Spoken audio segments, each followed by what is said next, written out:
నమస్తే welcome to our channel. ఇవాళ press క్లబ్లో ఏదైతే గిరిజన రిజర్వేషన్ కోసము సమావేశం ఏర్పాటు చేసుకున్నారో మరి దేనికోసము ఏం చర్చించుకున్నారు ఈ రౌండ్ టేబుల్ సమావేశాలు అనేది వారితో మాట్లాడి మరిన్ని విషయాలు తెలుసుకునే ప్రయత్నం అయితే చేద్దాం. చెప్పండి బ్రదర్, ఇవాళ గిరిజనులకు సంబంధించి ఏదైతే రిజర్వేషన్ ఏదైతే ఉందో దానికి సంబంధించి రౌండ్ టేబుల్ సమావేశం చేసుకోవడం జరిగింది. ఏం చెప్తారు, ఏం దీంట్లో మీ మోటివ్ ఏంది? అయితే గత ప్రభుత్వం ఇచ్చిన 10% మీద గత ప్రభుత్వంలో గ్రూప్ 2 కానీ గ్రూప్ 3 కానీ గ్రూప్ 4 కానీ ఎలాంటి కేసులు పడలేదు. కావాలని ఈ గవర్నమెంట్ మాకు రిజర్వేషన్ మీద కన్నేసిందా లేకపోతే కావాలని చేస్తుందా? ఎప్పుడు లేని కేసు, గత ప్రభుత్వంలో లేని కేసులు ఈ ప్రభుత్వంలో కావాలని ఎందుకు వేస్తుంది? ఆ గ్రూప్ 1 మీద కేసులు 5-6 కేసులు ఉన్నాయి. గవర్నమెంట్ నుంచి ఏం స్టాండ్ తీసుకుంటుంది, ఎలాంటి స్టాండ్ తీసుకుంది? సరే, మీరు స్టాండ్ తీసుకోకపోతే మేము నెక్స్ట్ కార్యాచరణ కూడా రూపొందించుకున్నాము. సెప్టెంబర్ 9వ తారీఖు అన్ని ఎస్టీలో 32 కులాలు సబ్ కులాలు ఉన్నాయి కదా, ఆ సబ్ కులాలు అందరి తరపున అందరినీ కలుపుకొని 9వ తారీఖు బరాబర్ నెక్స్ట్ మంత్ సెప్టెంబర్ 9వ తారీఖు బరాబర్ సింహగర్జనాన్ని ఫిక్స్ చేసుకున్నాం. ఆలోగా సీఎం రేవంత్ రెడ్డి గారిని కలుస్తాము, అలాగే ప్రతిపక్షాలు కేసీఆర్ సార్ని కూడా కలుస్తాము, తర్వాత బీజేపీ కిషన్ రెడ్డి సార్ని కలుస్తాము.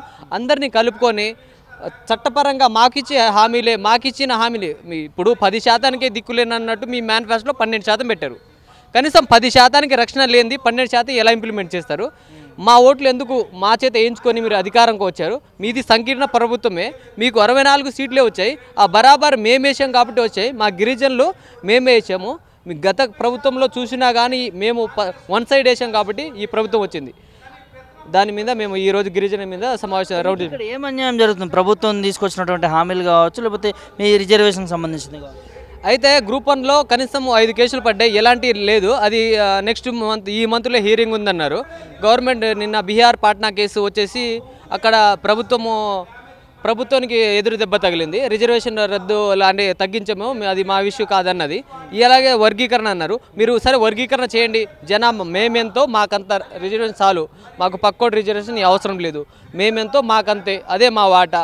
మీరు బరాబర్ మేము 12% ఉన్నాము, మీరు 12% ఇంప్లిమెంట్ చేయండి, అదే మా మెయిన్ డిమాండ్. మేము ఎంత ఉన్నాం మాకంత వాటా చాలు, ఎంత వర్గీకరణ చేసినా సంతోషమే. కానీ ఆలోగా నువ్వు కులగణన చేయాలి.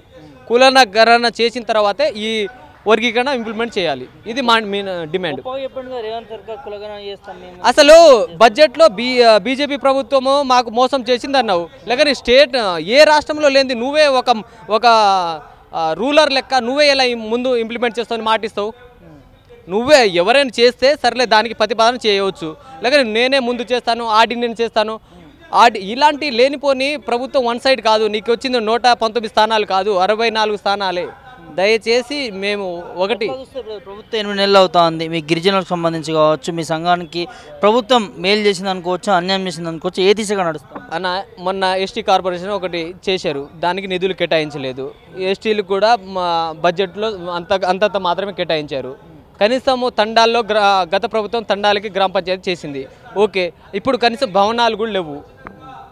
అది ఇంకా గిరిజనుల మీద ఈ ముండి వైఖరి ఏదో గవర్నమెంట్ స్టాండ్ ఏంటో మాకు తెలియాలి. తెలిసిన తర్వాత మేము ఎట్టా ఓట్లు వేసాం కాబట్టి తెలిసిన తర్వాత మేము స్థానిక ఎన్నికల్లో ఓట్లు వేయాలా వేయకూడదని మేము నిర్ణయించుకోండి. ఆలోగా సీఎం రేవంత్ రెడ్డి గారిని కలుస్తాం, బరాబర్ కలుస్తాము. ఒక వారం 10 రోజుల్లో కలుస్తాము. కలిసి మా గవర్నమెంట్ మీద, మా నిరుద్యోగుల మీద, మా గిరిజనుల మీద మీ స్టాండ్ ఏందో కనుక్కొని మేము తర్వాత కార్యాచరణ ప్రకటిస్తాము.